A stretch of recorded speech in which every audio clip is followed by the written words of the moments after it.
Salut à tous, on se retrouve aujourd'hui pour l'avant-match de Lille-OM, 9ème journée de Ligue 1, match diffusé ce dimanche à 17 h sur Canal+ Sport. De mon côté, le débrief sera dispo dans la foulée comme d'habitude, n'hésitez pas à activer la cloche pour ne pas le louper. N'hésitez pas à me suivre sur mes réseaux sociaux, je suis actif sur Twitter, sur Insta et depuis peu sur Facebook. Je vous invite aussi à rejoindre le Discord pour parler foot avec d'autres supporters comme vous. N'oubliez pas de nous donner votre pronostic pour ce Lille-OM, ceux qui auront trouvé le score exact sont mentionnés à la fin du prochain avant-match. On commence direct par mon 11 de départ et on va partir sur le 3-3-3-1 avec probablement Paul Lopez encore une fois dans les cages, une défense à 3 Saliba, Balerdi, Luan Pérez, un milieu Rongier, Camara, Guendouzi, un cran plus haut on pourrait revoir Konrad titulaire avec Payet et Under en mettant Dieng éventuellement numéro 9 étant donné que Milik n'est sans doute pas prêt à débuter encore un match. Sur l'analyse des deux équipes en commençant par le LOSC, les champions en titre ne réalisent pour l'instant pas une entame idéale dans le championnat, autant de défaites que la saison dernière et une dynamique qui a du mal à se lancer, une Ligue des Champions qui n'est pas forcément à la hauteur des attentes non plus, un nul contre Wolfsburg réduit à 10 sans trouver la faille, une défaite contre Salzbourg 2-1. En championnat par contre ils se sont rassurés avec 2 victoires contre Reims et Strasbourg après 2 performances un peu décevantes contre Lorient et Lens qui restent malgré tout de très belles équipes. Sugur-Veney qui joue en 4-4-2, le duo Yilmaz-David sur le front de l'attaque. Dans les buts, Gribic a la lourde tâche de succéder à Maignan. Pour le reste pas d'énormes changements à part Gudmundsson qui se fait petit à petit sa place dans le 11 en rotation, et les jeunes Onana et Gomez qui prennent du temps de jeu. On reste sur une équipe qui a gardé ses cadres, André, Tcheka, Fonte,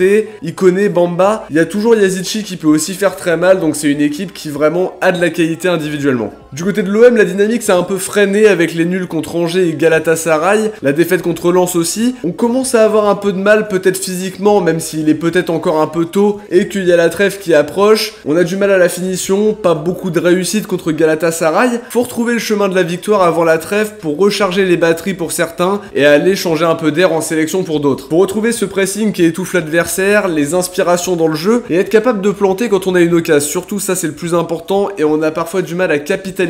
Avec le retour de Milik ça devrait être mieux même si on peut compter sur Dieng aussi, Under, Payet, Harit qui peuvent marquer évidemment. Ce sera plus simple en tout cas avec un attaquant de métier. Il aura peut-être plus de temps de jeu qu'en Europa League en tout cas Milik puisque son retour est progressif. Faudra en tout cas faire le boulot dans le jeu et garder une sérénité défensive pour qu'elle soit vraiment redoutable. On passe aux joueurs à suivre en commençant par les Lillois. Faudra évidemment se méfier de Burak Yilmaz, un joueur qui fait très peur aux défenses par sa présence, son côté altruiste aussi et son sang-froid à la finition. Faudra rien lui laisser sinon il va nous punir directement. Du côté de l'OM, le joueur qui peut faire la différence c'est Under selon moi. Sur son côté il arrive à créer des différences, ce sera encore meilleur avec un vrai point de fixation devant, mais il est capable de te mettre un but en partant de rien ou de pas grand chose. Il pourra faire très mal pour retrouver un petit peu de confiance en Ligue 1 après 2 matchs un peu décevants du côté de l'OM. On passe maintenant à la partie pronostic. On l'a dit, l'OM a du mal à relancer la machine. Depuis le nul contre Angers, c'est compliqué de faire un résultat, même si on n'a pas forcément démérité sur tous ces matchs-là et qu'on a surtout un peu pêché dans la finition. Toujours est-il que dans ce genre de gros match à enjeu,